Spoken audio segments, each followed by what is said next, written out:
One of the most inept and unfortunately consequential figures in all of college football conference realignment history appears to now be done.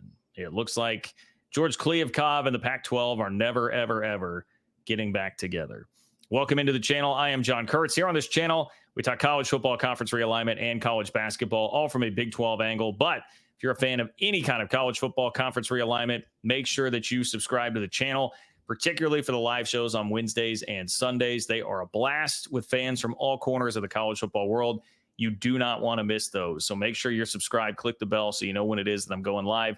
Like the video, that really does help me out. And let me know in the comments what you think of George Kliavkoff and what you will remember most about the George Kliavkoff era. You can also support the channel on Venmo at John-Kurtz-4. Let's start with a report from Jon Wilner, which is how virtually any news gets broken in Pac-12 corners of the world. Anything around there, he is the best from the San Jose Mercury News, runs the Pac-12 hotline.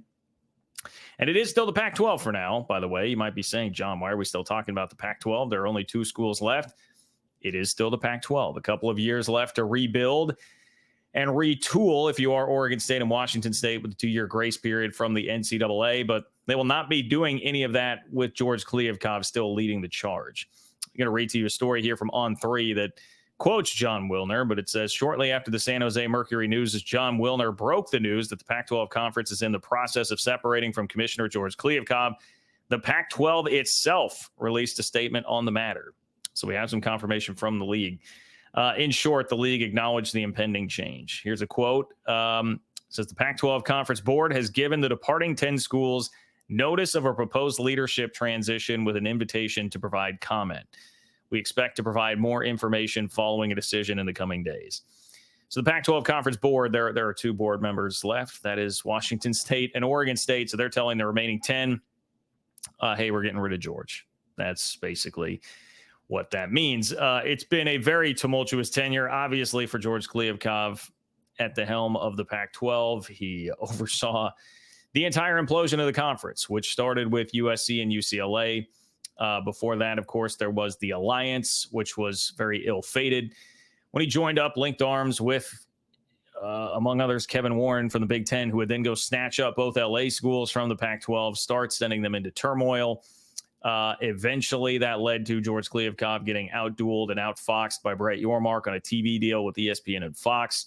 George Kliavkoff, over time, gave lots of updates about a TV deal that were not accurate to presidents, chancellors, athletic directors, who would then go on to speak and give timelines and dates in the media, none of which ever wound up becoming true. And it was all a very bad look for the league. It created a sense of turmoil, and then wouldn't you know it, Brett Yormark was waiting in to steal the 4 corner schools away from the league, starting with Colorado, which was one of the key dominoes to fall late. And of course, Oregon and Washington wound up in the Big Ten as well. That's a basic summation of the George Kliavkoff era of the Pac-12. So it was not great.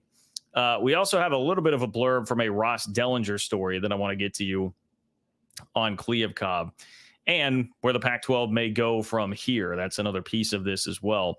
Dellinger says the league made news on Tuesday when it began to formally separate from Commissioner George Kliavkoff by notifying the 10 outgoing Pac-12 schools of a transition in leadership. The transition is expected to be executed at a Pac-12 board meeting Friday, which would be today. So actually, by the time that you are listening to this, it is possible that has become officially, totally official. He notes the Pac-12 board now only consists of Washington State and Oregon State. The 2 schools and Kliavkoff have agreed to a negotiated settlement to part ways. Negotiated settlement, it will be very interesting to know what that monetary figure is.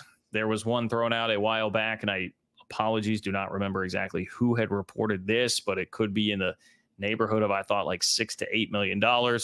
George Kliavkoff is not going to go away empty-handed. He will certainly get a ton of money.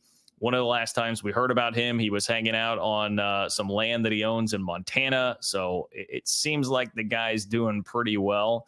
He's going to wind up making a lot of money to have lost Oregon State and Washington State a lot of money with everything that played out in the conference realignment saga. We also did get a name for a potential replacement here for George Kliavkoff with the Pac-2 remaining schools. That coming again from Ross Dellinger, and it is Teresa Gould.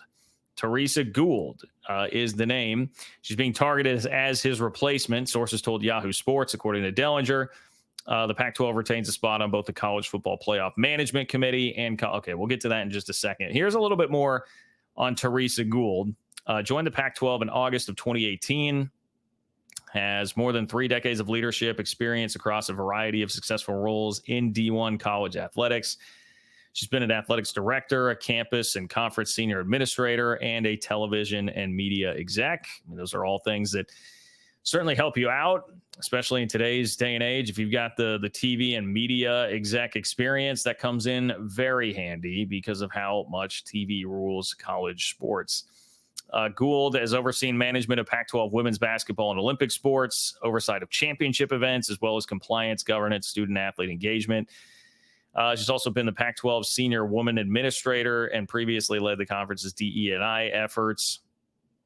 Prior to the Pac-12, Gould served in a variety of roles at the University of California, Davis, so UC Davis, interim athletic director for 1 year, associate executive director and chief revenue officer of the Alumni Association, and she worked for 13 years at Cal. She was at Cal Berkeley from 2001 to 2014. So there's the background of the potential George Kliavkoff replacement, if you were curious about that. Dellinger points out here, too, the Pac-12 retains a spot on both the College Football Playoff Management Committee and the College Football Playoff Board of Managers until the end of the College Football Playoff's current contract through 2025. If you've been paying much attention to college athletics lately or this channel, you're certainly well aware of this fact and some of the tension that it has created. There was a Ross Dellinger update just a little bit ago that we talked about on the live show that was on Thursday, which was about the fact that next Tuesday, they're going to give a Zoom meeting where Kirk Schultz, who's representing the Pac-12 with the College Football Playoff, can present his case as to why he thinks Oregon State and Washington State should hold on to not only the payout, the Power 5 payout, but also Power 5 voting rights moving forward 2026 and beyond, which will be the next iteration of the playoff, which no longer requires unanimous support. So he's lost his leverage there. Going to try and make his pitch. Kirk Schultz did say, I'm paraphrasing here, but he did say he would not hold up a vote on the 5+7 model, moving to that from 6+6. Even if they do not accept his proposal, which was a positive sign for anybody not named the Big Ten or the SEC, really a positive sign for everybody. But there was some concern that he might really muddy the waters too much for anybody else other than the Big Ten or the SEC to have playoff access, if it would make Sankey and the powers that be too upset and they would take their ball and go home. Seems like some positive momentum in that direction. And to wrap this all up, I would say positive momentum in the direction of Oregon State and Washington State by cutting ties with George Kliavkoff. I can't imagine how awkward that has been. And it's just best for everybody involved. If you're George Kliavkoff, do you want to continue to be involved with that entity that you've stripped down now to 2, or that has been stripped down to 2 under your watch?